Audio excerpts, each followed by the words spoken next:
Elle était reconnaissable entre mille, cette dame au chapeau très élégante, toujours tirée à 4 épingles. Pendant plus de 50 ans, Geneviève de Fontenay a sillonné les routes de l'Hexagone accompagnant les plus belles femmes du pays. Mais ce mercredi 2 août, l'ancienne présidente du comité Miss France a rendu son dernier souffle. Si est avec une profonde tristesse que son fils Xavier a annoncé sa disparition suite à un arrêt cardiaque dans son sommeil la nuit du 1er au 2 août.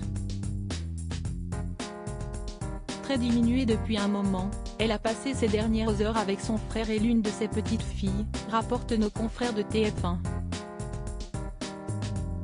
Une disparition qui émeut forcément bon nombre de Miss France qui ont croisé son chemin.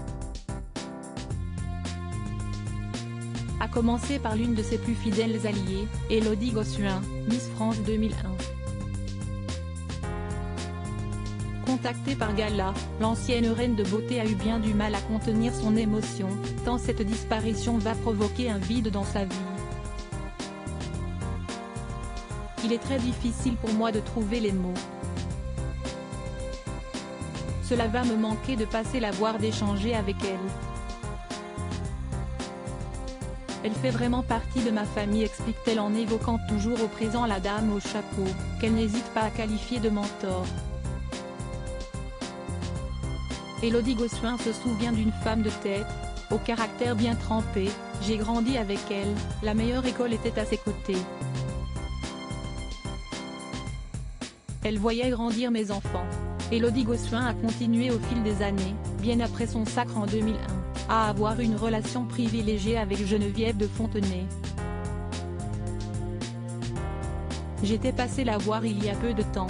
Nous avions toujours de grandes conversations, elle était au courant de tout, se souvient l'ex-Miss. Si les deux femmes continuaient de se vouvoyer par respect, elles étaient très proches, elles voyaient grandir mes enfants.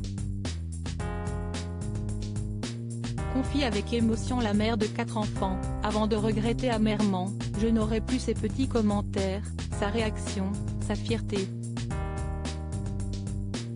Ce 1er août, Élodie Gossuin avait envoyé un message à son amie, resté sans réponse. J'espère qu'elle est en paix, conclut-elle. Son enterrement se déroulera à Paris. Sa dépouille reposera par la suite dans le caveau familial.